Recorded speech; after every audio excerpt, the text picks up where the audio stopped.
مارکیز کی ہلکی سی جھلک، اور تیسرا یہ واقعہ براہ راست ڈاکٹر کی موت کا سبب بنتا ہے۔ موت پر آنے سے پہلے ڈاکٹر کی بیوی فرمینا ڈازا اور ان کی شادی، یہ بھی ایک اہم موضوع ہے۔ محبت، شادی، لمبی رفاقت۔ جی بالکل، فرمینا ڈازا 72 سال کی ہیں، اب بھی پرکشش ہیں۔ انہیں پھولوں اور جانوروں کا شوق ہے جو ڈاکٹر کی نفرت سے بالکل الٹ ہے۔ اور ان کی شادی 50 سال پرانی ہے۔ ہاں، اور مارکیز اسے کسی فلمی کہانی کی طرح نہیں دکھاتے، بہت حقیقت پسندی ہے۔ اس میں محبت بھی ہے، عادت بھی ہے، ایک دوسرے پر انحصار بھی ہے، اور روزمرہ کی وہ چھوٹی موٹی لڑائیاں بھی۔ جیسے وہ باتھ روم میں صابن نہ ہونے پر جو تاریخی جھگڑا ہوا تھا، جس کی وجہ سے وہ مہینوں ناراض رہے ایک دوسرے سے۔ یہ چھوٹی چھوٹی باتیں کرداروں کو بہت اصلی بنا دیتی ہیں۔ بالکل۔ اور یہ بھی کہ اب بڑھاپے میں وہ ایک دوسرے کا کتنا خیال رکھتے ہیں۔ فرمینا ڈاکٹر کو کپڑے پہنانے میں مدد کرتی ہیں۔ یہی تو لمبی شادی کی حقیقت ہے۔ یہ صرف رومانوی محبت نہیں رہتی، وقت کے ساتھ ایک گہرا پیچیدہ رشتہ بن جاتا ہے۔ فرمینا بظاہر شاید دب کر رہنے والی لگیں، لیکن ان میں ایک مضبوطی ہے جو آگے نظر آئے گی۔ اور پھر آتا ہے باپ کا کلائمیکس، ڈاکٹر اوربینو کی موت۔ جی، پینٹیکاسٹ اتوار کا دن ہے، ایک تقریب میں گئے ہوئے ہیں، وہاں طوفانی بارش ہوتی ہے، افراتفری مچ جاتی ہے۔ واپس آتے ہیں تو گھر میں فائر بریگیڈ نے تباہی مچائی ہوئی ہے۔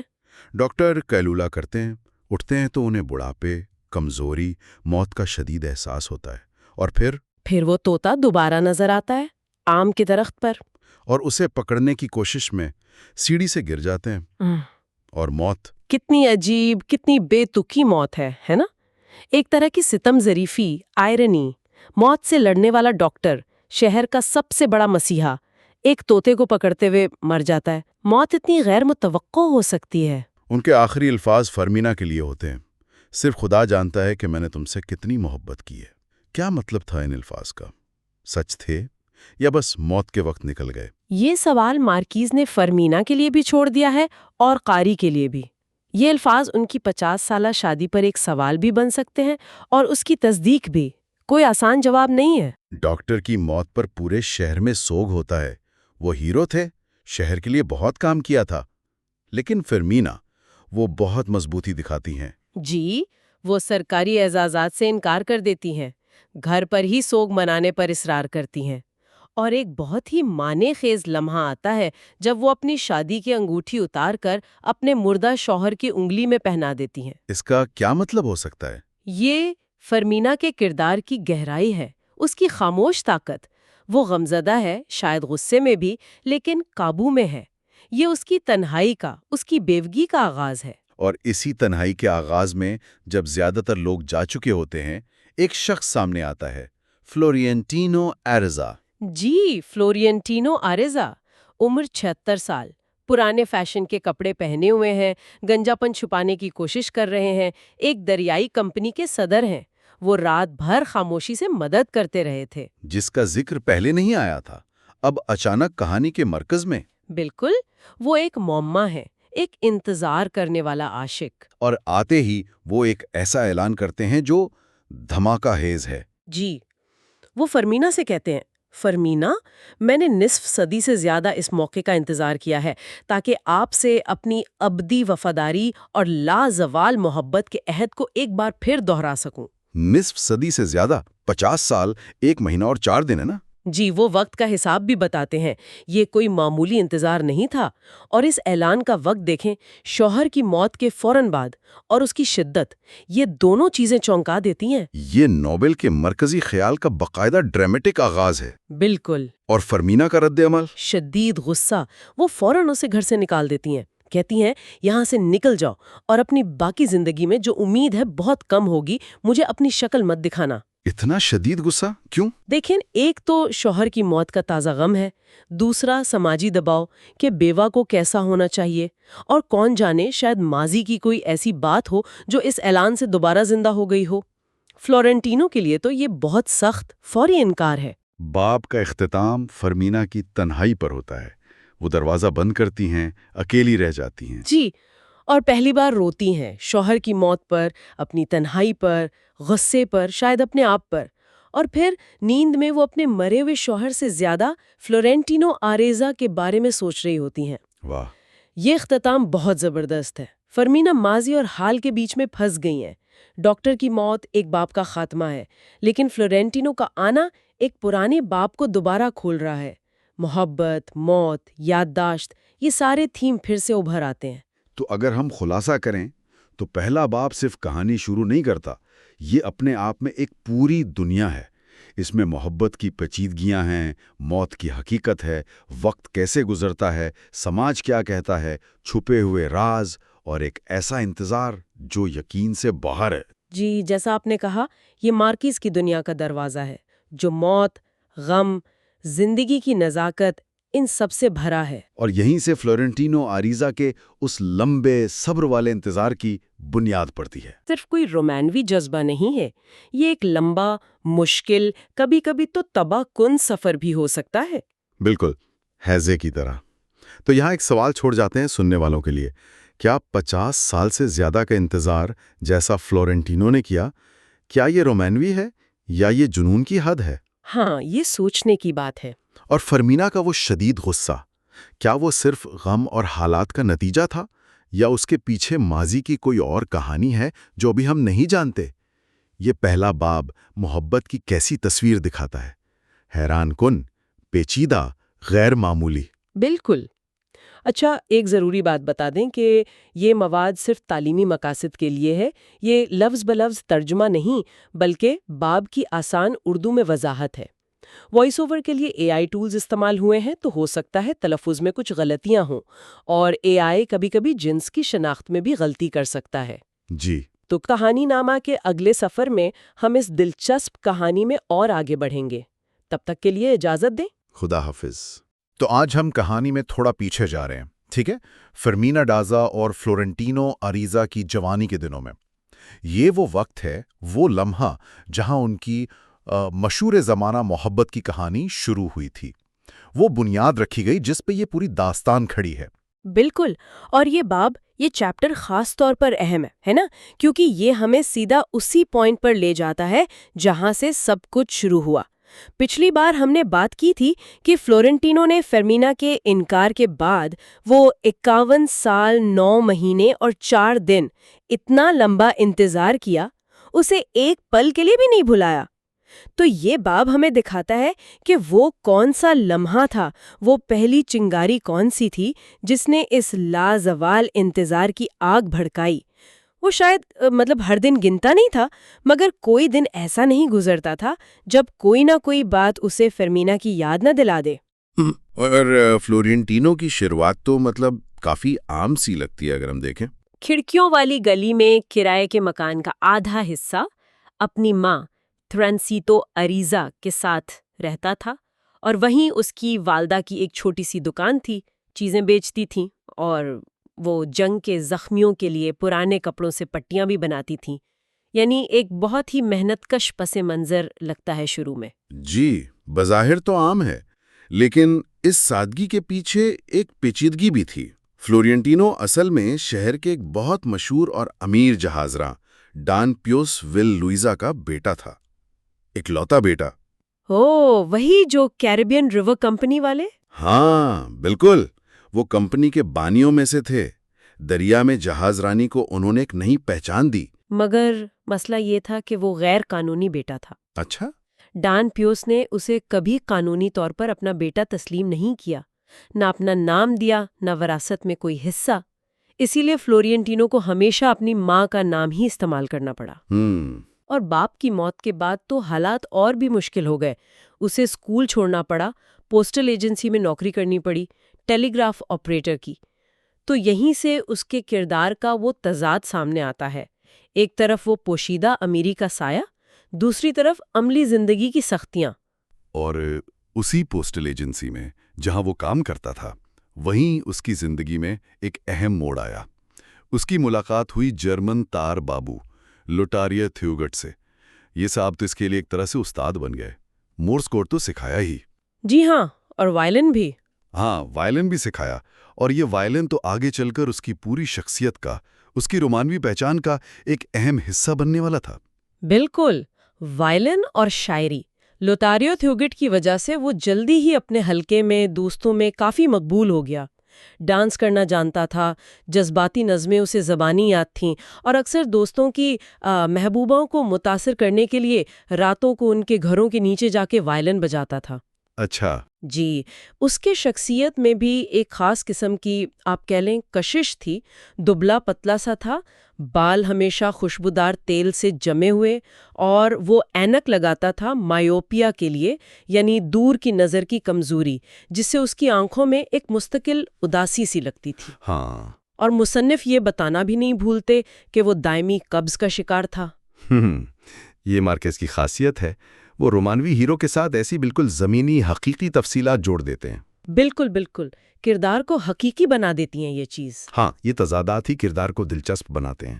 خیر، اس کی زندگی کا سب سے بڑا موڑ تو تب آیا جب لوٹاریو تھوگٹ نے اسے ایک ٹیلی گرام، ایک تار پہنچانے بھیجا، اور وصول کرنے والے تھے لورینزو ڈازا، ایک ایسا نام جو شہر میں نیا نیا تھا، کوئی خاص جان پہچان نہیں تھی ان کی۔ جی، لورینزو ڈازا کوئی 2 سال پہلے ہی سان ہوان دلا سیانگا سے یہاں آئے تھے، اپنی بیٹی فیرمینا اور بہن اسکولاسٹکا کے ساتھ۔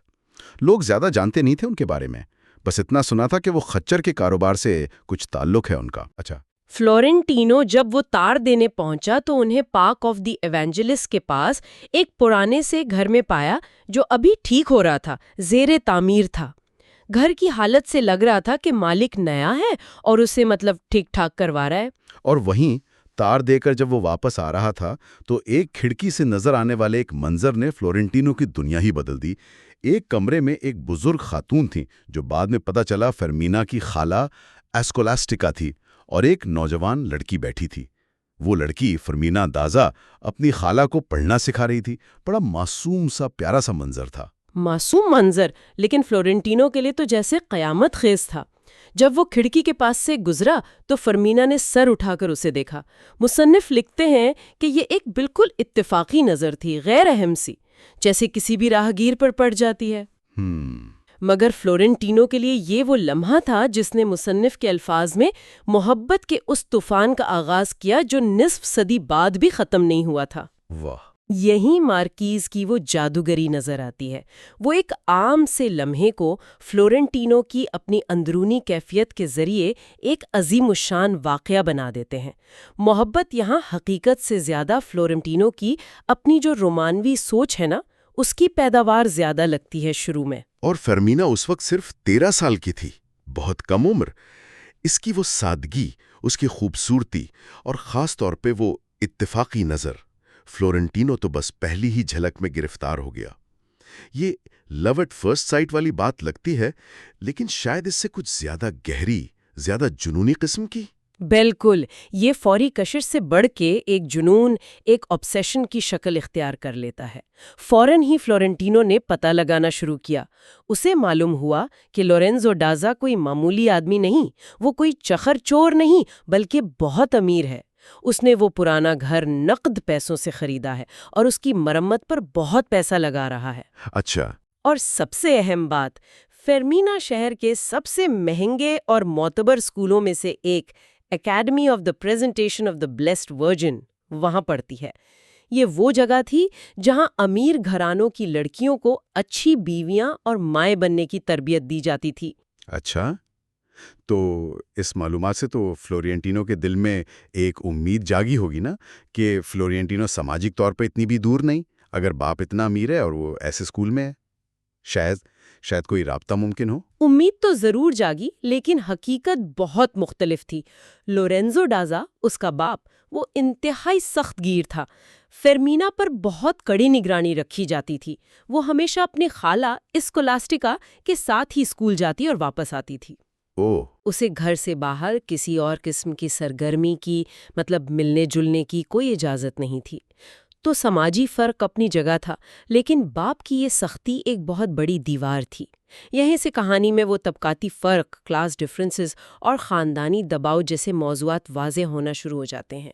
فلورنٹینو کا وہ غیر قانونی ہونا، اس کا غریب ہونا، اور دوسری طرف فرمینا کا امیر اور محفوظ پس منظر، یہ ایک بہت بڑا چیلنج تھا۔ لیکن ان رکاوٹوں کے باوجود فلورنٹینو نے ہمت نہیں ہاری۔ اس نے ایک طریقہ نکالا۔ وہ روز صبح 7 بجے پارک میں بادام کے درختوں کے نیچے ایک بینچ پر جا کر بیٹھ جاتا۔ ہاتھ میں شاعری کی کوئی کتاب ہوتی، بہانہ تو پڑھنے کا تھا، مگر نظریں اس راستے پر لگی رہتی جہاں سے فرمینا نے اپنی خالہ کے ساتھ گزرنا ہوتا تھا۔ یہ روز کا معمول بن گیا۔ اور یہ منظر کشی بھی بہت خوبصورت ہے۔ فرمینا اپنی نیلی دھاریوں والی وردی میں گھٹنوں تک آتی جرابیں پہنے اور کمر تک لٹکتی وہ موٹی سیاہ چوٹی اس کے ساتھ گزرتی تھی۔ مصنف لکھتے ہیں کہ وہ بہت مغرور اور پرکشش لگتی تھی۔ فلورنٹینو بس دور سے اسے دیکھتا، اس کی ہر حرکت کو اپنے ذہن میں نقش کرتا، اسے اپنی سوچوں میں سجاتا رہتا۔ یہ دوری، یہ انتظار اس کی محبت کو اور شدید بنا رہا تھا۔ یہ پارک میں بیٹھنا اس کے صبر کو بھی دکھاتا ہے اور شاید ایک طرح سے حقیقت سے فرار کو بھی۔ وہ جیسے اپنی ایک الگ ہی رومانوی دنیا میں جی رہا تھا۔ اور 2 ہفتے اسی طرح گزر گئے۔ وہ مکمل طور پر فرمینا کے خیالوں میں کھو چکا تھا۔ اس کی چال، اس کی آواز جو اس نے کبھی سنی بھی نہیں تھی، اس کی ہر ادا کو وہ ایک مثالی شکل دے کر سوچتا رہتا۔ آخرکار اس نے فیصلہ کیا کہ اب کچھ کرنا ہوگا۔ اس نے فرمینا کو ایک خط لکھنے کا سوچا۔ اور یہ خط لکھنا بھی اپنے آپ میں ایک پورا عمل تھا۔ شروع میں ایک چھوٹا سا سادہ سا نوٹ لکھا، لیکن پھر اسے جیب میں لیے کئی دن گھومتا رہا، اس میں جملے بڑھاتا رہا، تفصیلات ڈالتا رہا، یہاں تک کہ وہ خط 60 صفحات پر مشتمل تعریفوں، قسموں اور شاعرانہ وعدوں کی ایک پوری لغت بن گیا۔ 60 صفحات؟ پہلا خط؟ جی ہاں، 60 صفحات۔ یہ خط فلورنٹینو کی شخصیت کا بالکل آئینہ دار ہے۔ وہ بے پناہ جذباتیت، الفاظ کا سہارا لینا اور حقیقت سے شاید تھوڑا سا دور۔ واقعی 60 صفحات کا پہلا خط، یہ تو خود ایک کہانی ہے۔ تو یہ خطوط، یہ خفیہ نظریں، یہ پارک میں بیٹھ کر انتظار کرنا، یہی ان کی محبت کی شروعات تھی۔ ایک ایسی محبت جو بولی نہیں گئی بلکہ لکھی گئی، دیکھی نہیں گئی، تصور کی گئی۔ بالکل، اور یہیں سے اس محبت کی وہ خاص نوعیت واضح ہوتی ہے۔ یہ براہ راست رابطے پر نہیں بلکہ صبر، آرزو اور سب سے بڑھ کر تخیل یعنی امیجنیشن پر مبنی ہے۔ فلورنٹینو ایک غریب، بہت رومانوی نوجوان ہے جو فرمینا کے حسن کا اسیر ہو چکا ہے، اور فرمینا جو ابھی بہت کم عمر ہے اور محتاط بھی، وہ بھی آہستہ آہستہ اس خفیہ رومان کی طرف کھنچتی چلی جاتی ہے۔ ان کا رابطہ الفاظ کے ذریعے ہوتا ہے، لیکن لکھے ہوئے الفاظ جو حقیقت سے زیادہ بھی ہو سکتے ہیں اور کم بھی۔ تو اس باب کا یہ ابتدائی حصہ ہمیں نوجوان محبت کی ایک ایسی دنیا دکھاتا ہے جو شدت، امیدوں اور خوابوں سے بھری ہوئی ہے۔ ہم دیکھتے ہیں کہ فلورنٹینو کا یہ جذبہ کوئی وقتی پسندیدگی نہیں، یہ ایک گہرا جنون ہے، ایک ایسی لگن ہے جو اس کی باقی زندگی کی سمت متعین کر دے گی۔ یہ صرف شروعات ہے، لیکن بنیاد بہت مضبوط رکھی جا رہی ہے اس کی۔ مضبوط لیکن ساتھ ہی ساتھ نازک بھی۔ یہ حصہ ہمیں یہ بھی یاد دلاتا ہے کہ ابتدائی محبت کتنی کمزور، کتنی فراجائل ہوتی ہے۔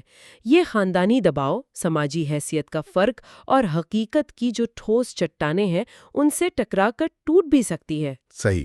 فلورنٹینو کا پس منظر، اس کا وہ غیر قانونی ہونا، اس کی غربت، یہ سب فرمینا کے امیر اور محفوظ خاندان کے سامنے بہت بڑی رکاوٹیں ہیں۔ مصنف ان سماجی حقیقتوں کو بالکل نظر انداز نہیں کرتے۔ اور مارکیز نے بڑی خوبصورتی سے یہ دکھایا ہے کہ جب جذبات کا براہ راست اظہار ممکن نہ ہو تو وہ تخیل، انتظار اور لکھے ہوئے الفاظ کے ذریعے کیسے طاقت پکڑتے ہیں۔ یہ جو خفیہ خط و کتابت ہے، پارک میں چھپ کر دیکھنا، یہ سب اس محبت کو ایک خاص قسم کی شدت بخشتے ہیں جو شاید روایتی آمنے سامنے والی محبت میں نہ ہو۔ یہ ایک طرح سے اپنی حقیقت خود ہی بنا رہی ہے نا؟ مگر یہیں سے وہ بنیادی سوال بھی جنم لیتا ہے جو پوری کہانی میں گونجتا رہے گا میرے خیال میں، کہ کیا صرف تصورات، خطوط اور دور کی ان جھلکیوں پر قائم محبت، کیا وہ حقیقی دنیا کی آزمائشوں کا، وقت کے گزرنے کا اور عملی زندگی کے مشکلات کا سامنا کر پائے گی؟ کیا فلورنٹینو کا یہ جو مثالی تصور ہے فرمینا کا، کیا وہ اس کی حقیقی شخصیت سے مطابقت بھی رکھتا ہے؟ یہ وہ کشمکش ہے جو قاری کو سوچنے پر مجبور کرتی ہے۔ بالکل، اور یہ غور طلب بات بھی ہے کہ کیا ایسی محبت جو اتنی زیادہ داخلی ہو، اتنی زیادہ تصوراتی ہو، کیا وہ وقت گزرنے کے ساتھ اپنی اصلیت اور اپنی شدت برقرار رکھ پاتی ہے؟ جب حقیقت سامنے آتی ہے تو پھر کیا ہوتا ہے؟ یہ وہ سوال ہے جو یہ باب ہمارے ذہنوں میں چھوڑ جاتا ہے اور ہمیں آگے کی کہانی جاننے پر آپ کہہ لیں اکساتا ہے۔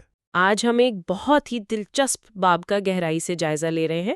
کہانی شروع ہوتی ہے ایک پڑھے لکھے پیرس سے لوٹے ہوئے ڈاکٹر سے، ڈاکٹر جووینل اوربینو، جو شہر کے آپ کہہ لیں موسٹ ایلیجیبل بیچلر ہیں۔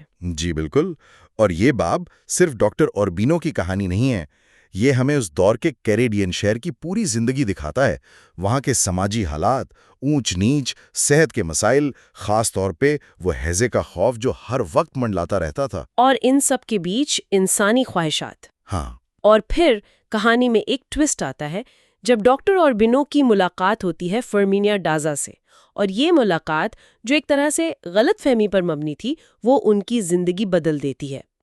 تو آئیے اس باب کی تفصیلات میں چلتے ہیں۔ تو ڈاکٹر صاحب پیرس میں اتنے سال گزار کر، وہاں کی شان و شوکت، علمی ماحول دیکھ کر جب واپس اپنے شہر پہنچے تو حقیقت ویسی نہیں تھی جیسی وہ سوچ رہے تھے۔ جی ہاں، استقبال تو بہت ہی کیا کہیں مایوس کن تھا۔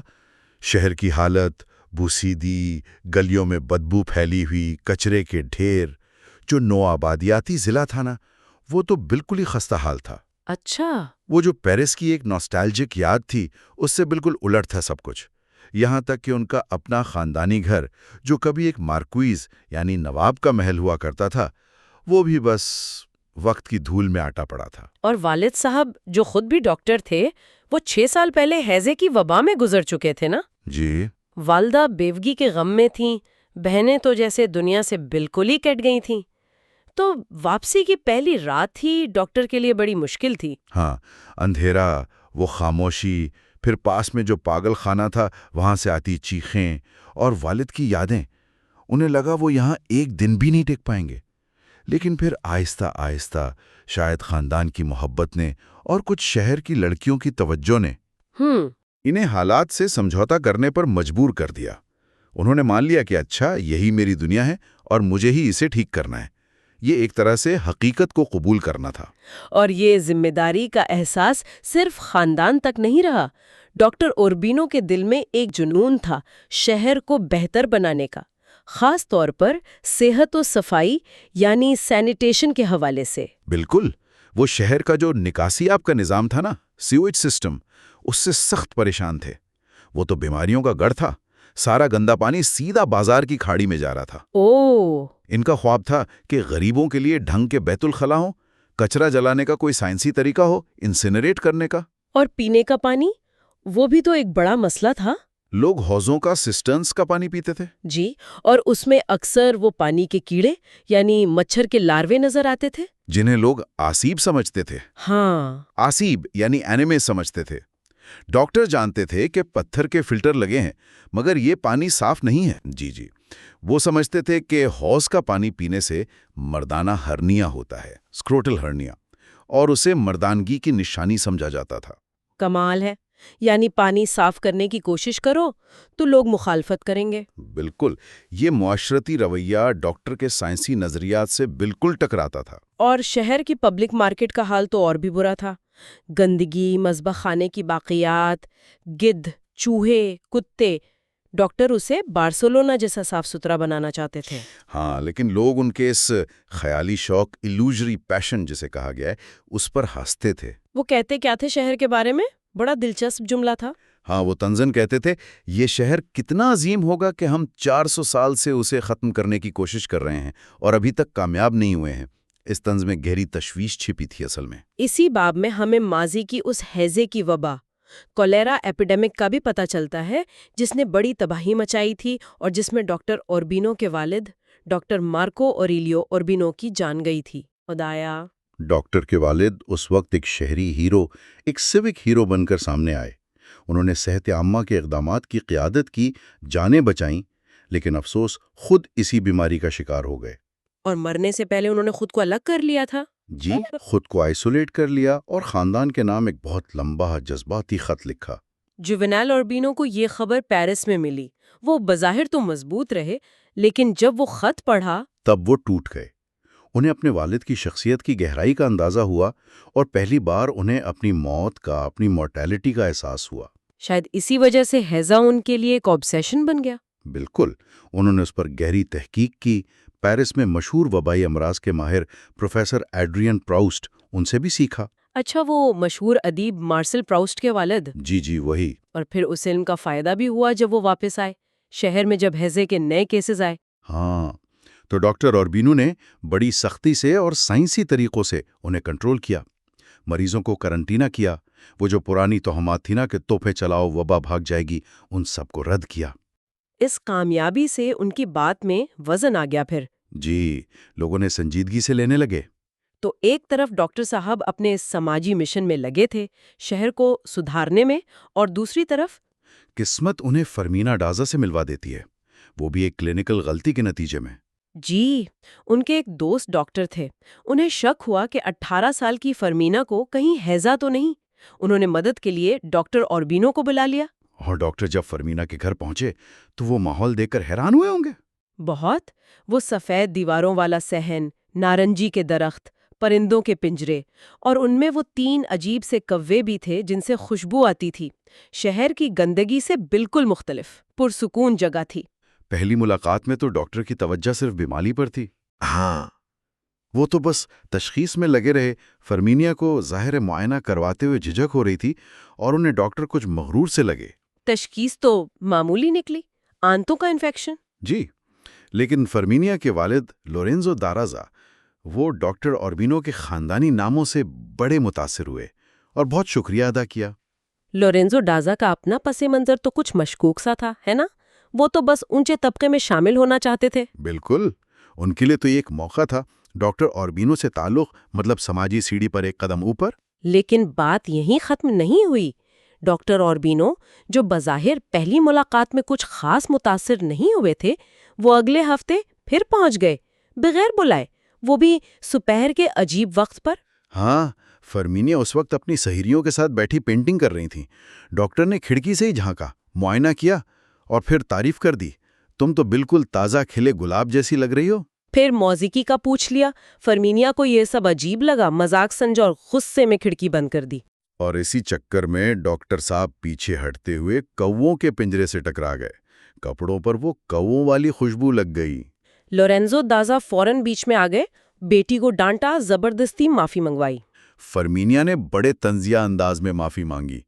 پھر لورینزو دازا نے معاملہ ٹھنڈا کرنے کے لیے ڈاکٹر کو کافی اور اینیسیڈ پلائی، وہ جو ایک قسم کی شراب ہوتی ہے۔ جی، ڈاکٹر عام طور پر پیتے نہیں تھے، مگر وہ پیتے چلے گئے اور کافی نشے میں آ گئے۔ ان کا دھیان بار بار فرمینیا کی طرف جا رہا تھا۔ گھر جا کر تو حالت خراب ہو گئی، ان کی ماں بڑی پریشان ہوئی۔ اس سے پتہ چلتا ہے کہ فرمینیا انجانے میں ہی صحیح ڈاکٹر پر اثر کر چکی تھی۔ ڈاکٹر صاحب بھی ہار ماننے والے نہیں تھے۔ انہوں نے شہر کے مشہور پیانو نواز رومیو لوسچ کو ساتھ لیا اور فرمینیا کے گھر کے باہر باقاعدہ موسیقی کی محفل یعنی سیرینیڈ سجا دی۔ فرمینیا تو بہت ناراض ہوئیں، لیکن والد صاحب انہوں نے فوراً موسیقاروں کو اندر بلایا، ان کی خاطر مدارت کی۔ لورینزو ڈازا تو پوری کوشش کر رہے تھے بیٹی کو راضی کرنے کی، ڈاکٹر کی خوبیاں گنواتے رہے، ان کی اتفاقی ملاقاتیں کرواتے رہے۔ جی، سوشل کلب لے گئے، شطرنج کھیلنا سکھائی، جو پھر ڈاکٹر کا زندگی بھر کا شوق بن گئی۔ یہ سب لورینزو ڈازا کی پلاننگ تھی۔ پھر ڈاکٹر نے خط لکھنے شروع کیے۔ پہلا خط تو خود لورینزو ڈازا نے بیٹی تک پہنچایا۔ فرمینیا نے پہلے تو دیکھا ہی نہیں، پھر پڑھا۔ خط سادہ تھا مگر باوقار تھا۔ انہیں ڈاکٹر پر ترس آیا، سوچا بیچارہ آدمی، اور اسی وقت انہیں اپنا پہلا پیار فلورنٹینو آریزا یاد آ گیا۔ یہ بہت اہم نکتہ ہے، یعنی فرمینیا کا دل ابھی بھی ماضی میں اٹکا ہوا تھا۔ بالکل، چاہے وہ مانے یا نہ مانے، ڈاکٹر کے خط آتے رہے، فرمینیا پڑھتی رہیں، جواب نہیں دیا۔ پھر وہ گمنام زہریلے خط ملنے شروع ہوئے۔ اوہ ہاں، جن میں الزام تھا کہ وہ ڈاکٹر پر جادو کر رہی ہیں اپنی سماجی حیثیت بہتر بنانے کے لیے، اور دھمکیاں بھی تھیں کہ بدنام کر دیں گے۔ فرمینیا ان خطوط سے بہت پریشان، بے بس ہو گئیں۔ پھر وہ ایک عجیب واقعہ ہوا، کالی گڑیا والا۔ ہاں، وہ بلیک ڈال جو بظاہر ڈاکٹر نے بھیجی تھی، خوبصورت تھی، لیکن فرمینیا کو لگا کہ وہ وقت کے ساتھ بڑی ہو رہی ہے۔ وہ ڈر گئیں۔ یہ ایک معمہ ہی رہا۔ آخرکار ڈاکٹر اوربینو نے ایک اور چال چلی۔ انہوں نے فرمینیا کے پرانے اسکول کی نن سسٹر فرانکا دیلا لوز سے مدد مانگی۔ اچھا، چرچ کو بھی شامل کر لیا؟ جی، نن نے فرمینیا کو اسکول واپس آنے کی پیشکش کی، ڈاکٹر کی تعریفیں کیں، سونے کی تسبیح بھی دی۔ لیکن فرمینیا نے صاف انکار کر دیا۔ اور نن پر سوال بھی اٹھایا کہ اگر محبت گناہ ہے تو آپ اس میں شریک کیوں ہو رہی ہیں؟ بالکل، نن کو غصہ آ گیا، اسے خچر کہا اور ناکام واپس چلی گئیں۔ تو فرمینیا پر ہر طرف سے دباؤ تھا، باپ کا، سماج کا، اب چرچ کا بھی۔ ایسے میں ان کی کزن ہلڈے سانچز کا آنا بڑا اہم موڑ ثابت ہوا۔ جی، ہلڈے کو بھی گھر والوں نے ایک ناممکن سی محبت سے دور بھیجا تھا۔ دونوں کزنز میں فوراً دوستی ہو گئی۔ ہلڈے زیادہ عملی اور زندہ دل تھی۔ اس نے فرمینیا کی تنہائی کو سمجھا اور اسے باہر نکالا۔ ہاں، وہ شہر میں گھومیں، ان جگہوں پر گئیں جو فرمینیا اور فلورنٹینو کی یادوں سے جڑی تھیں۔ ہلڈے سمجھ گئی کہ فلورنٹینو ابھی بھی فرمینیا کے لیے بہت اہم ہے۔ اس نے تو چھپ کر فلورنٹینو سے پیغام رسائی بھی کی اور فرمینیا کو بتایا کہ وہ بدصورت اور اداس ہے لیکن محبت سے بھرا ہوا ہے۔ پھر انہوں نے وہ پرانے فیشن کے کپڑے پہن کر تصویریں کھنچوائیں۔ جی، ایک بیلجین فوٹوگرافر سے، اور جب باہر نکلیں تو لوگ ان کے پاؤڈر لگے چہروں اور لباس پر ہنسنے لگے۔ اور عین اسی وقت بالکل فلمی انداز میں ڈاکٹر اوربینو اپنی بگی میں وہاں آ پہنچے۔ بالکل، انہوں نے لڑکیوں کو ہجوم سے بچایا اور گھر چھوڑنے کی پیشکش کی۔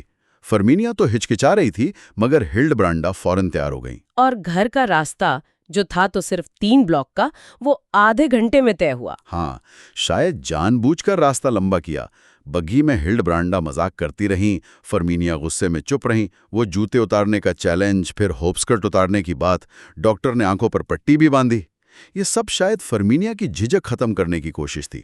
گھر پہنچ کر ڈاکٹر نے فرمینیا کا ہاتھ پکڑا اور کہا، میں تمہارے جواب کا انتظار کر رہا ہوں۔ فرمینیا نے جھٹکے سے ہاتھ کھینچا تو ان کا دستانہ ڈاکٹر کے ہاتھ میں رہ گیا۔ اس رات فرمینیا سو نہیں پائیں اور صبح انہوں نے ڈاکٹر کو خط لکھ دیا کہ وہ والد سے بات کر سکتے ہیں۔ تو یہ ایک طرح سے ہار ماننا تھا، محبت تھی یا مجبوری؟ یہ سوال تو رہتا ہے۔ شاید دونوں کا ملاپ تھا۔ اب جب فرمینیا نے ہاں کر دیں تو فلورینٹینو اریزا کا کیا بنا؟ جب اسے یہ خبر ملی وہ تو تباہ ہو گیا ہوگا۔ بالکل، اس کی ماں نے اس کی حالت دیکھی تو پریشان ہو گئیں۔ انہوں نے اپنے بھائی سے کہہ کر فلورینٹینو کو دور ولا دلیوا نامی قصبے میں ٹیلی گراف آپریٹر کی نوکری دلوا دی۔ مقصد یہی تھا کہ وہ شہر اور ان یادوں سے دور ہو جائے۔ جانے سے پہلے اس نے آدھی رات کو فرمینیا کے گھر کے نیچے وائلن بجایا تھا۔ جی، اپنی بنائی ہوئی وہ محبت کی دھن، لو والس، آنسوؤں میں ڈوبا ہوا ایک خاموش الوداع تھا۔ پھر وہ دریائی جہاز کا سفر، بڑا مشکل سفر تھا۔ بہت کٹھن، گرمی، مچھر، خانہ جنگی کا خطرہ، راستے میں ہیضے سے مرنے والوں کی لاشیں دریا میں بہتی دیکھیں۔ یہ سفر جیسے فلورنٹینو کے اپنے اندر کے طوفان کا عکس تھا۔ اور اسی سفر میں ایک رات وہ واقعہ پیش آیا جس نے اسے بدل دیا، ایک نامعلوم عورت۔ ہاں، ایک نامعلوم عورت نے اسے اپنی کیبن میں کھینچا اور اس کی کمارگی ختم کر دی۔ وہ اسے کبھی پہچان نہیں پایا، حالانکہ اسے شبہ تھا کہ وہ روزالبا نام ایک مسافر تھی۔ اس تجربے نے اسے کیا سکھایا؟ اسے احساس ہوا کہ فرمینیا کی وہ جو آسمانی پاکیزہ محبت تھی، اس کے علاوہ ایک زمینی جسمانی محبت بھی ہوتی ہے۔ یہ اس کی جذباتی تربیت کا ایک بالکل نیا پہلو تھا۔ سفر کے آخر میں وہ بہت بیمار تھا، لیکن اس نے فیصلہ کیا کہ وہ ٹیلی گراف آپریٹر نہیں بنے گا، واپس جائے گا۔ جی، واپسی کے سفر پر اس نے اپنا وہ بستر پیتا تے دریا میں پھینک دیا اور عہد کیا کہ وہ فرمینیا ڈازا کا شہر کبھی نہیں چھوڑے گا۔ یہ اس کے طویل انتظار کا آغاز تھا۔ واپس آ کر فلورنٹینو کافی بدل گیا تھا۔ ٹیلی گراف آفس جانا چھوڑ دیا، ناول پڑھنے لگا، دوستوں سے ملنے لگا۔ ہاں، لیکن رقص کی محفلوں میں نہیں جاتا تھا۔ اسے پتہ چلا کہ فرمینیا یورپ میں ہنی مون پر ہے۔ اس سے اسے کچھ وقت کے لیے لگا کہ شاید وہ اسے بھول پائے گا۔ اور اسی دوران اس کا پہلا باقاعدہ جسمانی تعلق قائم ہوا، وڈو نازریت سے۔ جی، ایک بیوہ خاتون۔ وڈو نازریت نے اسے سکھایا کہ محبت کے بغیر صرف جسمانی تسکین کے لیے بھی تعلق قائم کیا جا سکتا ہے۔ اور فلورنٹینو نے اس راستے کو اپنا لیا۔ وہ خفیہ نوٹ بک بنائی جس میں وہ اپنی تمام محبوباؤں کا ریکارڈ رکھتا تھا، کوڈ ورڈ میں۔ جی، اس فہرست میں پہلا نام وڈو نازریت کا تھا۔ یہ اس کی دوہری زندگی شروع ہو گئی تھی، باہر سے وہ فرمینیا کا وفادار عاشق، اندر سے وہ جسمانی تعلقات کی تلاش میں۔ 2 سال ایسے ہی گزر گئے۔ فلورنٹینو کو لگنے لگا تھا کہ شاید وہ فرمینیا کو بھول گیا ہے، لیکن پھر ایک دن اس نے فرمینیا کو چرچ سے نکلتے دیکھا، اپنے شوہر کے ساتھ۔ اور فرمینیا بالکل بدل چکی تھی۔